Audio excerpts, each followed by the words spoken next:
Perak HaMokher Beis Kor, Daf Kuvav, sponsored the Refuah Shlema for Yitzchak Ben from Agita. We begin with the Mishnah. In the previous Mishnah, we discussed exact and approximate sales, one not allowing for a discrepancy, and one allowing for a 2.2% discrepancy without an adjustment. Our present Mishnah discusses a third type of land sale. The seller shows the buyer land within particular boundaries or landmarks, stating it is a base kur. The Mishnah states the discrepancy in this case can be up to a sixth without an adjustment. Kav b'sa, as opposed to rova kav b'sa, 4 times as much. The basis for the difference is, in this case, he buys what he sees. The mention of a base kur requires that the land be in that range. However, he is allowed a greater discrepancy than a sale based on a base kur. The Mishnah states, Pachas mishtutz higio, ad shtus yinake. Less than a sixth discrepancy, the sale stands.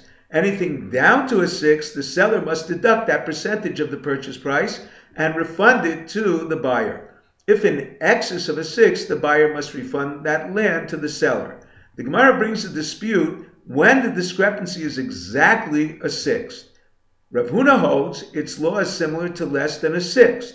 When the Sefer states ad shtus, it means ad v'lo ad bichlal, until a sixth, not including a sixth. Rav Yehuda holds its law is similar to more than a sixth. The Sefer means ad v'lo ad bichlal, up to but not including a sixth. The challenge. The Gemara brings a brisa challenging Rav Huna. Concerning the same type of sale as our Mishnah, it states, Piches shtus o hosir shtus hareyu kashum dayanim higio.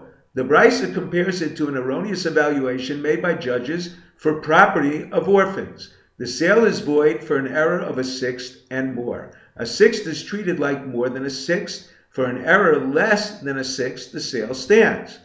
The resolution. Rav Huna answers the brisa states higio, indicating despite a discrepancy of a sixth, the sale stands.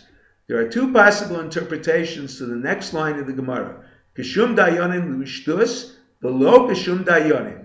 Di'ilu hasam bitol mekach, v'hacha higio. The first, this is a continuation of Rav Huna's answer. It is comparable to a judge's evaluation, allowing a similar discrepancy, but not comparable at all in law. An erroneous evaluation of judges negates a sale, whereas it stands for an erroneous overmeasure.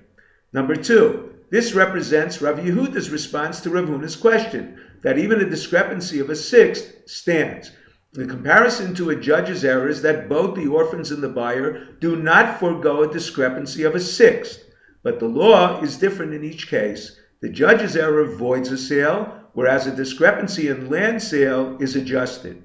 The limit of a sixth overmeasure to uphold the sale applies only to land not familiar to the buyer, but land familiar to the buyer that was less than the offered amount, even by more than a sixth.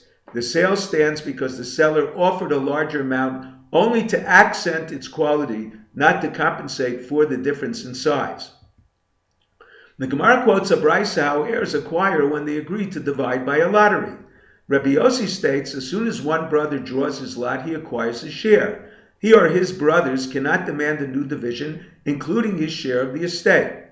The estate belongs to them automatically. The lots are only to determine who receives what. The precedent was the division of Eretz Yisrael to the tribes. However, unlike that division, this one does not require the high priest to inquire of the Urim V'Tumim. That lottery required its reinforcement in case a tribe would contest its inheritance. Brothers, on the other hand, want to dissolve the partnership and accept the determination of the lots. The Gemara brings a dispute how to divide an inheritance when 2 brothers were unaware of a third.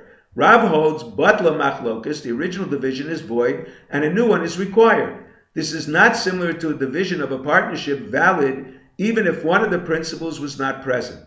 This is because an equitable division for all 3 was carried out from the beginning.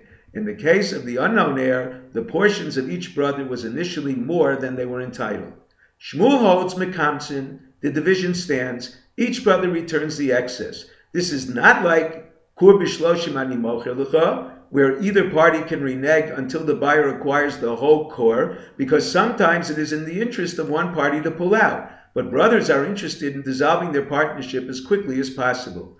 If you're enjoying Daf in 5, click on the link below, subscribe, and become a sponsor. If you are listening to the Daf in 5 podcast, be aware that you can listen with a visual aid simply by pressing on description in the menu.